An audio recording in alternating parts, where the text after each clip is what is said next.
Welcome everyone to another episode of the Jonathan Project Podcast. Our purpose is to help men navigate the complexities of the world around them and to become the men that God wants them to be. Iron sharpening iron here each and every week. And we take the biblical example of Jonathan and his loyalty and friendship with his king, David, as the inspiration for this podcast. If you would like Jason and me to come on out to one of your men's events, your church, business functions, please hit us up at theJonathanProjectPodcast at gmail.com. Again, theJonathanProjectPodcast at gmail.com. Jason, welcome to yet another episode of the Jonathan Project. How you doing, man? Oh, man. Well, good morning. Good morning. Everything's good here. You know, it's Saturday morning for everybody here. Everybody's listening. Everybody knows, right? We record on Saturday morning or Sunday afternoons. It's good. I had to get up. I think I've got another star land nav candidate out there. He's, with the chickens. Oh, crazy chickens. Yeah, I think he's about to be peer evaled out. We still do peer evals. That was part of my selection. You didn't get voted off the island. Yeah, he's about to get voted off. Yeah. So there we are. I'm also glad to see you're wearing one of your college sweatshirts. That's right. Yeah. Shout out to the cadets at Norwich University, where the first time I went through graduate school, that's where I was at. So you have more degrees than a thermometer. That's right. And I don't know how to put any of them to use. I think it's I mean, it's funny. So, last week, everyone was listening, man, you were going through it with maintenance. And I think we tagged and did a high five because I have a huge section of drywall, which is why I had to kind of relocate for today's show. But that's missing because I found out we have some water and mold issues going on. So, it's always something, man, but we're going to get to it. Yeah, I'm kind of paranoid right now for any running water sounds in the house. I'm not gonna You got a little trauma there? Yeah. So, no, good. So let's get started. What do you lead into it there? I'll let you tee it off. Yeah. So we, as always, we talk every day, a little iron sharpening iron, and we came up for the audience for this episode. We were both driving to work, and it's the holidays, which everyone knows. And we really started thinking about this verse from Luke 4:24 as we were having various discussions that, no prophet has honor in his own country. That's a paraphrase, right?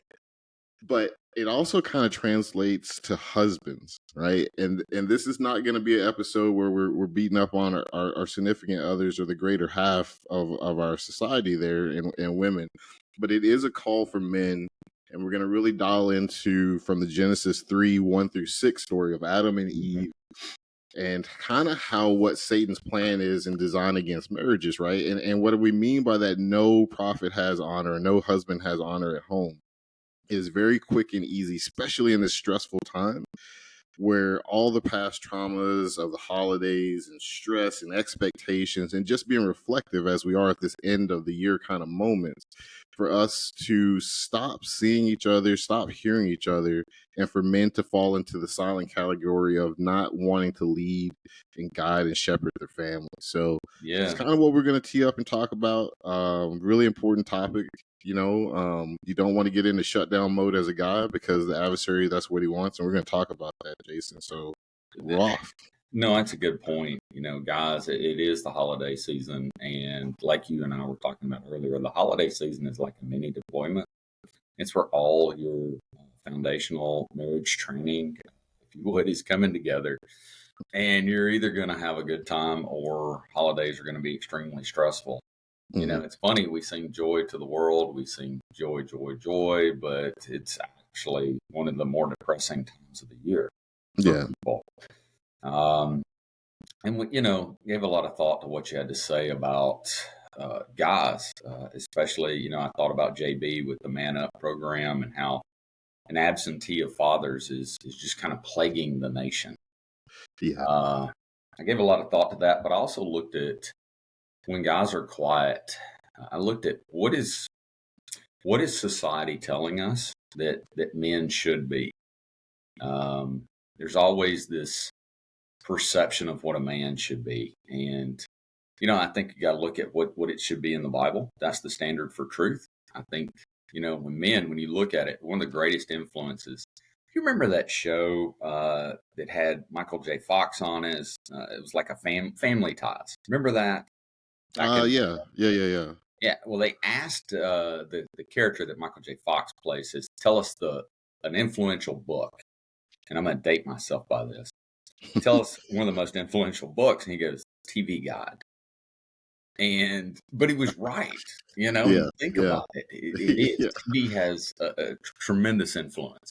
Yeah. But when you look at how dads are portrayed in TV, it's always dumbing down.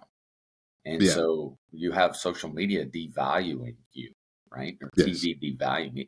Even like pick a TV show, maybe it's a good guy that does a lot of good, but he's always making internal mistakes that's got to be saved by his wife.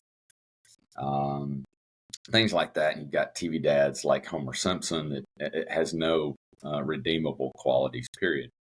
But, the just pick one. And it's always the same decline of intellectual value. And it made me think about that. A prophet has no honor in his own home. Yeah. Type deal. And how we don't do that. I'll tell you funny before I just seem like I'm off on a tangent. When my daughter was a senior in high school, she come by and she's like doing some psychology homework, right? Yeah. My wife and I were sitting on the couch. I was kind of finishing up my doctorate, and she literally comes in and goes, "I have some psychology homework. I need some help." And I'm like, "Yes, this is it." Literally turned straight to my wife and goes, "Would you read this paper and make sure it makes sense?" It happens.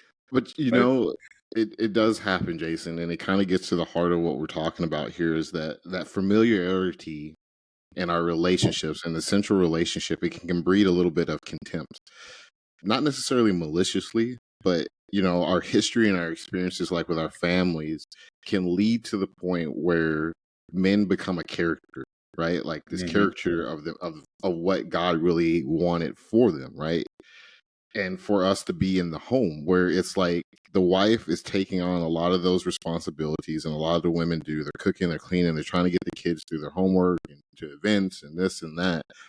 And society tells and reinforces and double downs that men don't carry any of the load at home, right? And I know that's not the case with our homes in particular, and a lot of other guys, right? Where men are stepping up and you're just leading and you're helping. And leading is like, hey, I see there's dirty dishes, I just do them. I see this, I just do it, right? That's leading. It's not a role thing that I have to wait for my wife to get up and do something. But society paints it that way.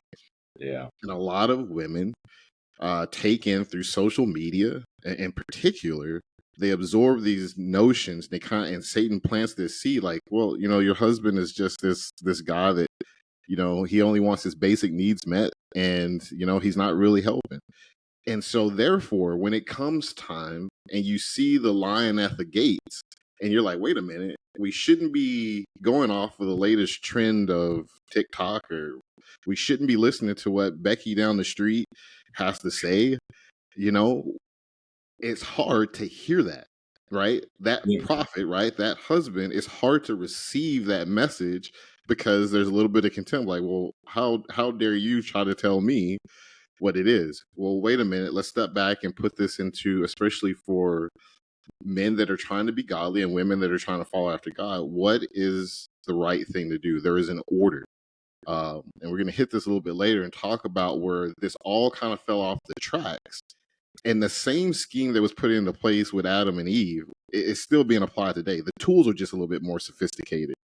But yeah, I think you have a good point. Like we have to slow down and realize that, the authority that you carry, it's not easily recognized. And we all have that happen as men. It's like, hey, well, dad's here. I see it all the time with my kids. Hey, where's mom at? And I'm like, well, what do you need? Yeah. I just need to find mom. I'm looking for something to eat. It's like, I'll help you out. Yeah. I'll help you with that. No, when you look at the relationship between husband and wife, it's so unique. And it's really the second relationship in the Bible. The first one Yeah. was between God and Adam, right? And then there's Hmm. the second. God makes things in order. It's always very interesting to me if you follow Genesis, you see that they're building blocks as he Hmm. kind of moves forward. But if that relationship, not only is it unique, but it's it's like an expressway to get to the heart of the matter, Yes, and it sir. can lead to destruction. Look at Job's life. We've talked about Job. What an Yeah. incredible story. Hmm. Interesting fact, Job doesn't come on the scene till later in the first chapter or second chapter, I can't remember. But of everyone that Satan took out of Job's life, he left the wife. He left Job's wife. Yeah. Because she had a voice that spoke to his heart. And so words can be very powerful, good and bad, and so that relationship's pretty unique. But go ahead.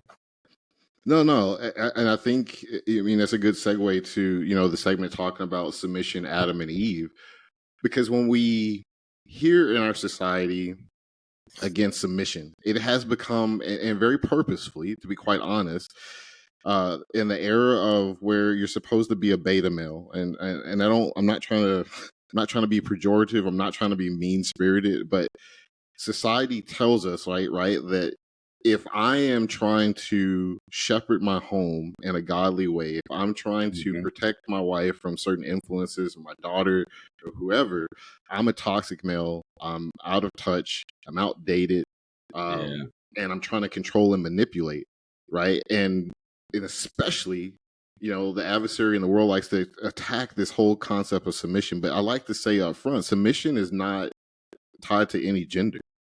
yeah, That's not biblical. Submission, you go to, and I'm getting a little bit ahead of myself in my notes, but we'll circle back. In James, I think it's 3:18. Don't quote me on that. I'll find it in the notes here later. But basically, it talks about submission is the key to being a peacemaker. And if you want peace in your home and peace in your relationships, you have to be willing to submit. But we'll get into that. But yeah, Adam and Eve, Jason, yeah. um, In the garden. the story of the fall, where all the first contentions and Yeah. I can only imagine the discussions we didn't get in the Bible Oh, of yeah. how that went down, right? Yeah. By the way, what I really do, I read part of this during some of my graduate studies, Yeah. and it dawned on me one day. I don't know what the timeline is between chapter 2 and 3, right? Like Yeah. creation of woman, there's a marriage, and he gives advice, and then chapter 3 starts the temptation, and then the fall, right? Mm-hmm. So things probably went along very well for quite a long period of time, right? So we'd like to think, but those are the big events. So Yeah. uh, go ahead. No, so I mean the Genesis 3:1-6, the story of Eve being tempted, the ultimate fall where between her and Adam. This is a small rock debate, and this is what I mean by that. Me and Jason have kind of highlighted what she be carrying in her rucksack. This is a small thing. It doesn't illustrate the decision for accepting Jesus Christ. Rather, it's one of these things like if you imagine rocks in a jar, it's going to fill in those voids in our life. It helps us walk and understand our relationship with Him. So in Genesis 3:6, we see Eve took the fruit from the tree and she said it was good to eat. Now, again, there's a question in there. How did she know it was good? Because the Lord had told them, you can't touch it, you can't eat it. So did Mhm. Satan take a bite? Did the serpent take a bite? We don't know. But again, I want you to start kind of thinking and reflecting through this whole scene. And it was pleasing to the eye. It was desirable for gaining wisdom. She ate it and she gave some to her husband. So right here, first point, there's a wide debate on this. In my little research, was Adam there the whole time? Was he close by? Was he within earshot? What we do know for absolute fact, she turned, he was there, he saw her Mhm. grabbing the fruit, which he knew, she knew, you're not supposed to touch it. And here's the thing, he didn't do anything. And that's the Yeah. whole point that Satan wanted, right? He let it happen. Yeah. Well, there was that little bit of where God said, "Don't eat of it," right? And Eve goes, well, if I touch it, I'll die. He goes, not really. If you touch it, you won't die, which was, that a little bit of not so true, right? That you got to be careful of. But you're right. Why was Adam silent? Hey, if he was, that's it. Like, what is it? George Orwell says the only thing that is needed for evil to succeed is good men to do nothing. That's absolutely true. And as you look at this holiday season and people come up and you're in the name of joy and spirit, you're gonna have people that are no longer moving in the same direction, right? And if you're not moving in the same direction, it means by nature of that statement, one of you will feel isolated.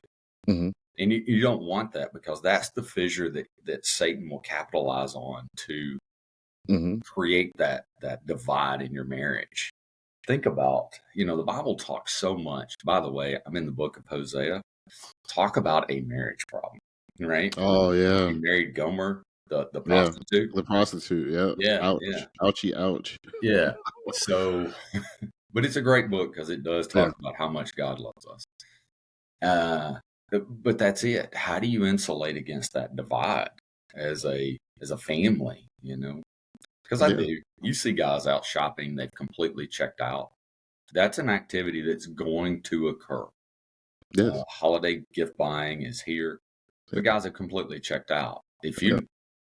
All right, maybe she's not eating the fruit of the tree, but you're probably getting that credit card swipe, or whatever you do now. Maybe your phone, touching it. It's so many ways to pay for things. It's ridiculous. No, you're right. You're absolutely right, Jason. Like, there are so many little things, little chinks in your armor that can get knocked at throughout the year. But when we look at that, the ultimate goal to create division and separate unity, marriage is a purest reflection of God's love and design for humanity that we have, and it's a reason why that was the first institution that Satan went after. You don't see him attacking Adam when it was just Adam. We don't get a record of that. But as soon as God introduced another, because Satan knows the Bible in and out, he's like, where two or more are gathered, the Lord is there, right? He's like, I can't have this, right? Yeah. And he went after her when she was isolated. And he went after her in a way that was pleasing. So, when we find these conversations that we have with our spouses, that's one of the points. It's not necessarily that something wrong is going on. When we talk about, like, whatever it may be in your home, spending, right? Like, or getting together for the holiday, extra parties, all these expectations. But sometimes those things can lead to death, right? Yeah. Eve didn't maliciously turn to Adam, and I believe this. It wasn't a malicious act, but it doesn't negate the fact that it brought on eternal ramifications. Yeah. Right.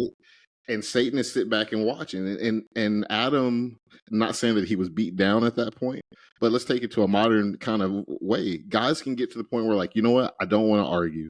I don't want to fight. I'm just going to keep my lips together. And that's absolutely wrong. That negates what God has called you to do as a husband and as a man. Sure. And we can see the enemy at the gate, right? Yeah. And in the same token, you do have guys that go, well, I'm just in charge. You got to do this. But then you also have to remember that's the daughter of a king, right? Yes. And so your marriage, it's a blessing and a gift for each other. And there's absolutely ways to be a leader without being that authoritarian dictator, right? Yeah. And that's got to be very clear, because if we're to reflect Christ, Christ was not that dictator, No. But I agree with you. If you sit there and you're in silence because I'm beat down, or if you're beating the other spouse down emotionally, mentally, whatever, where they just don't talk, you're creating the divide. That's a good point, because you're right. Where two or more gathered in his name, there he is. Yes, sir. A lot goes on in the holidays. You're in the fray of it. You better be together. Yeah. And not just during this season, but every season, and that's why I say that the tools that we see reflected in Genesis 3:1-6, that that manipulation, that slight twisting of Mm-hmm. things, right? And I'm so interested when we get to the other side of eternity. Like, there's so many of these details in these little stories that I am absolutely fascinated. I got a lot of questions, right? I'm sure I'm going to be told to put my hand down during the Q&A session during onboarding. But Onboarding, I got a lot of questions. I got a lot of questions. Yeah, which I But may not get answered. Job had a no, lot of absolutely, questions. He didn't get answered. Yeah, absolutely, man. but you're right. When you take a look at it, and I really tried to dig into the psychology of why is it that we sometimes avoid what is true in hopes there's some kind of secret out there, Yep. right? Mm. As a family, what counts the most in the holidays, most at any time, is unification, right? Mm-hmm. There is no little wrapping under the tree that is more valuable than unification of the family, because in reality, that's it. We've layered on a lot of materialistic things, but in reality, it's being together. It's that joy, Yeah. and don't let one of your gifts be division during this time. When That's a good one. when you're a family and you're together, the prophet doesn't have any honor in his own home. Jesus spoke that when he went to Nazareth. Yeah. There he was, and they're like, aren't you the carpenter's son? Yeah. Yeah. And it was, come on. Yeah. People have a hard time with, like I said, the proximity to someone. And it's a dangerous slippery slope. We talked about this before, that just because a messenger brings you something doesn't mean it's not true. I think about Nathan and David. Mm-hmm. I think about like what that takes to be a prophet, and you're going to the king and saying, you know what, you're a little bit off track.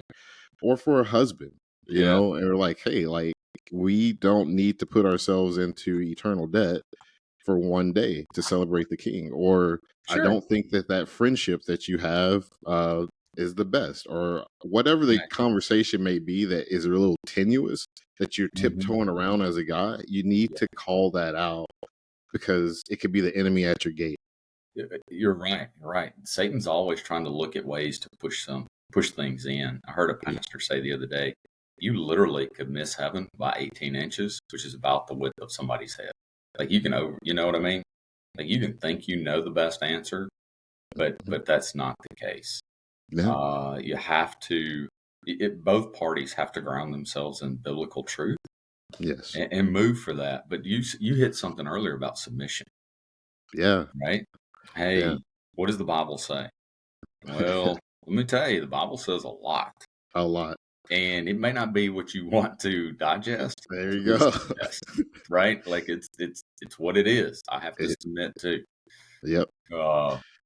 That's a great point, Jason. And, submission is the key to a peaceful home, but it's not what a lot of guys think.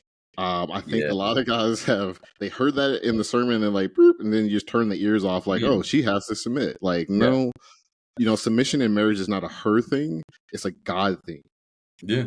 And submission isn't just for the wives, it's for peacemakers. Getting to that verse I was talking about earlier, it was James 3:17-18, where he kind of lays out that submission is kind of this gateway for living one righteousness, which is then following God's design in whatever aspect of life it is what righteousness is. But in this case, we're talking about here today in marriage. And without being submitted, without first being both of you submitted to God, that's the first thing you're supposed to be submitted to. And then number two, submitted to each other, where you're not demanding submission as a husband, right? And then you're not refusing to submit to God. You're over here wanting everyone in the house to follow you, and you don't want to go to church on Sundays. You don't want to do a Bible study. Yeah, it doesn't work like that, right?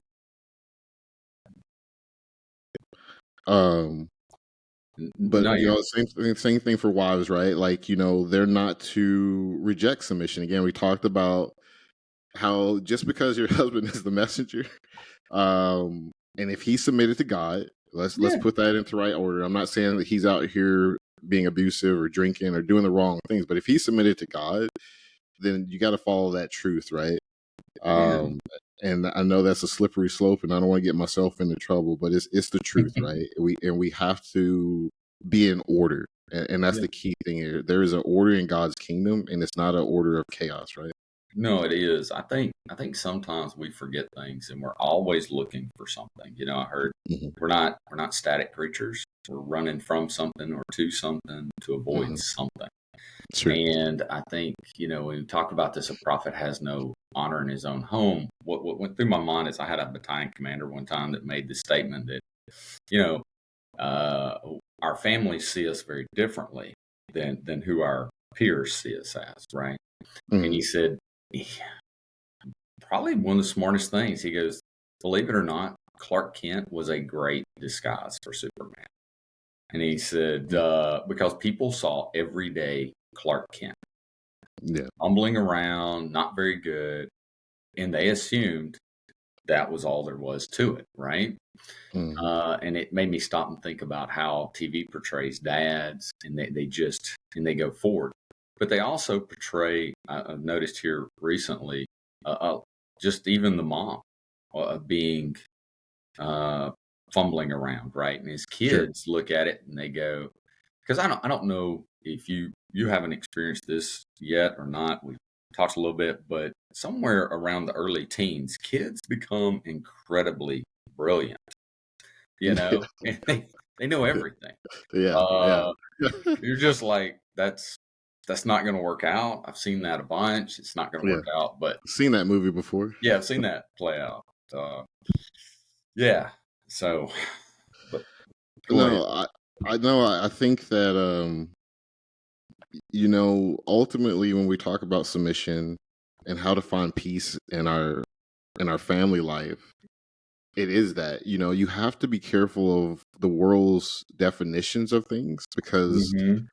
there's a strong movement in the world to really break up what is viewed as, I hear the word traditional, but just viewed as what the Bible's design for family life looks like. Hmm. And a lot of that sits on husbands and wives having these own little spheres of influence. Well, you should do this and I should do that, versus that unity that we talked about, up front, that God really designed. When Yeah. we look at the word in the Bible for the helper, like you look at what the actual the original text is, it's a strong, powerful word. It means to, like, it's a builder. That is what, a good godly woman does for a man, and a good godly man, he shepherds and he protects and he brings out the best, and he Hmm. allows her to be what women are. They're multipliers. You watch, as a man and woman come together, a woman can take and make and build a child. She can build a home. She can help a Oh, man yeah. become something that he cannot. Just on the opposite side, we see in the Bible, we get examples of like Delilahs and Jezebels. They can absolutely destroy. Hmm. Gomer. And so there's such a power, and Satan understands that. And that's why he goes after our young ladies, our young girls at an early age, and wants to put it into their head that it needs to be all about you, right? Yeah. And if he loves you, he's gonna just let you do what you want to do. And that's absolutely the farthest thing from loving our spouses, our daughters, our sisters, whoever we have a chance as men to influence. It's not just about letting someone do what they want to do. And you're not Yeah. trying to control them, but you're trying to keep them again from the jaws of this lion that's roaring around trying to find them. You said something pretty unique when you said that society right now, it super elevates things. And as women, it super elevates them. We talk about roles and this, that, and the other. No matter what one of the roles is, we can debate those all day, but absolutely, it's not to supersede our Lord and Savior's position in our lives, right? Hmm.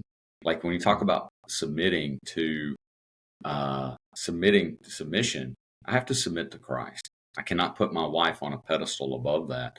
It was Hmm. very interesting. We attended church years ago. It's kind of a rural church, but on the cusp of a growing town. And when it was a deacon candidate, when he got up to speak, he goes, he had 30 minutes to speak, kind of hey, I'm a candidate. This is where I see. He literally spent 20 minutes talking about how great his wife was. And then 10 minutes, he talked about something or 5 minutes in the Bible and then 5 minute closeout. And I remember I looked over at my wife and I said, I'm not sure what you got out of that sermon, but what I got out of it is a whole lot of knowledge about his wife. It's, Yeah. our priorities have to be there. If we're going to be a leader or in any home, if you're a single mom out there, your priority is not to chase the man, but to, it's not finding another man, but to submit to Jesus Christ. If you're a husband or a dad out there, it's not to find another woman. It's Christ first, and then those things come into play. Another thing, and Colby, I don't want to derail it. I know we got time, but Proverbs 31. It's a chapter devoted specifically to women. Mm-hmm. What a great chapter, because you hit it. They're a multiplier, and that's not just a genetic multiplier, like, oh, you're just here to have kids. You multiply emotions throughout the house. Yeah. Why do you think there's some truth to that happy wife, happy life statement? A You little know what I bit. mean? A little bit. A little bit of truth to that.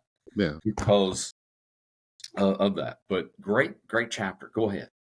No, I think just to tie into that, as we put a bow on this episode, I look at Proverbs 14:1, which is a powerful message an empowering message to women of what they actually are to the home. Because again, I hate this notion of society that paints godly women as they're weak by following into godly submission, because that's not the case. You are a helper. You multiply what I can do and you make me better. So Proverbs 14:1, excuse me.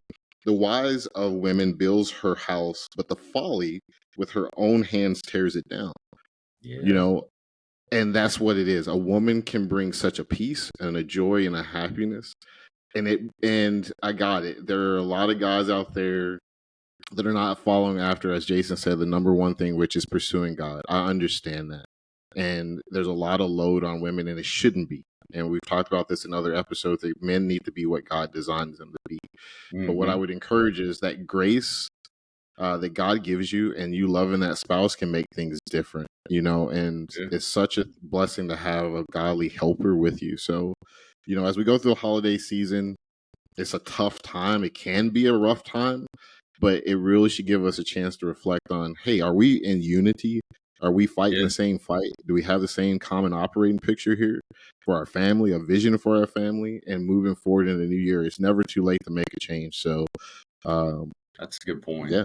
I think one of the telltale signs as we move forward, if your spouse is checked out, if you're only doing what you want to do, man, you're not in unity.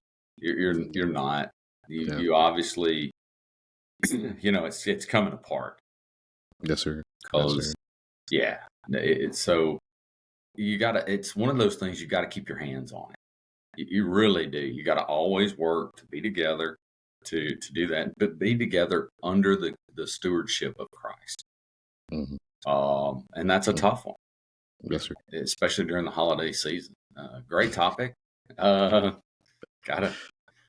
was good. Be careful. It was good. Again, like I said, it's all respectful, and it's all about, again, iron sharpening iron, and then understanding how to love our spouses in particular and build good, strong families in our society. Mm-hmm. So that's another episode of the Jonathan Project. If you again want me or Jason to come out and speak to you about these kind of topics, other things that are on your heart, please reach out to us at theJonathanProjectPodcast at gmail.com. If you want prayer, if you're going through something, you want us to pray for you, or if you have a topic you would love us to cover, please again reach out at theJonathanProjectPodcast at gmail.com. You can find this episode and every episode on Tuesday mornings at Apple, iHeartRadio, Amazon Music, Spotify, you name it, we're probably there, and we look forward to reaching out and talking to you again next week. Jason? Yeah, sounds good. All right, brother. Talk to you soon. All right, everyone, take care. All right, bye.